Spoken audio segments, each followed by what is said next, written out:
Hello guys, എല്ലാവർക്കും നമ്മുടെ YouTube ചാനലിലേക്ക് സ്വാഗതം. അപ്പോൾ ഇന്നത്തെ വീഡിയോ എന്ന് പറയുന്നത്, ഇന്നലെ ഞങ്ങൾ ഷോപ്പിങ്ങിന് പോയിട്ടുണ്ടായിരുന്നു കേട്ടോ. എന്താ പറയുക, ക്രിസ്മസിൻ്റെ ഷോപ്പിങ്ങിന്. ഇത് കണ്ടാൽ തന്നെ അറിയാമല്ലോ. അപ്പോൾ അവിടെ ചെന്നപ്പോൾ എന്തൊക്കെയാണ് ഞങ്ങൾ മേടിച്ചതുള്ളതൊക്കെ യൂട്യൂബിൽ ഷോർട്സ് ആയിട്ട് വരുന്നുണ്ട്. അപ്പോൾ എല്ലാവരും കണ്ടു നോക്കുക. എഡിറ്റ് ചെയ്തിട്ട് വേണം ഇടാൻ വേണ്ടിയിട്ട്. അപ്പോൾ അവിടെ കയറിയപ്പോൾ നല്ല ആസ്തറ്റിക്കൊക്കെ ആയിട്ടുള്ള കുറേ സാധനം ഉണ്ടായിരുന്നു കേട്ടോ. പിന്നെ ഈ പോട്ട് മേടിച്ചില്ല, ഫ്ലവർ മേടിച്ചു.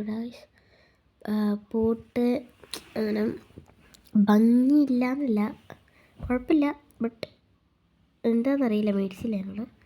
പിന്നെ അവിടെ ബൊക്കൊക്കെ ഇരിപ്പുണ്ടായിരുന്നു. ആർട്ടിഫിഷ്യൽ സ്നോസൊക്കെ ഉണ്ടായിരുന്നു അവിടെ. അടിയിൽ ആർട്ടിഫിഷ്യൽ സ്നോസ്, പിന്നെ സ്റ്റാർസൊക്കെ ഉണ്ടായിരുന്നു, ലൈറ്റ്സ് ഉണ്ടായിരുന്നു. പിന്നെ ഈ കണ്ണാടി മാതിരിയുള്ള പാപ്പയുടെ സാധനങ്ങളൊക്കെ ഉണ്ടായിരുന്നു കേട്ടോ ഗൈസ്. പിന്നെ ഈ ലൈറ്റ്സാണ് എനിക്ക് ഭയങ്കര ഇഷ്ടമായി. ബട്ട് ഇതിന് നല്ല വില കിട്ടി. ആ കടയിൽ ചെറിയ സാധനങ്ങൾക്ക് വില ഒരു 150 രൂപ, 150 രൂപയ്ക്ക്, 120 രൂപയ്ക്ക് കേട്ടോ അവിടെയുള്ള സാധനത്തിനൊക്കെ. പിന്നെ ഇതെന്ന് പറയുന്നത് എന്താ പറയുക, കയ്യിൽ ഇങ്ങനെ അടിക്കൂലേ നമ്മുടെ സ്കെയിലും കൊണ്ട്, അപ്പം അതിൻ്റെ ക്രിസ്മസിൻ്റെ അതിൻ്റെ അടുത്തായിരുന്നു. പിന്നെ ഞങ്ങൾ ബിരിയാണി കഴിച്ചു. പിന്നെ അങ്ങനെ പിന്നെ അതൊക്കെ കാണിച്ചു തന്നാണ്. ഇപ്പോൾ ഷോർട്സ് ആയിട്ട് വരുന്നുണ്ട്, കണ്ടോക്കാം. ബൈ.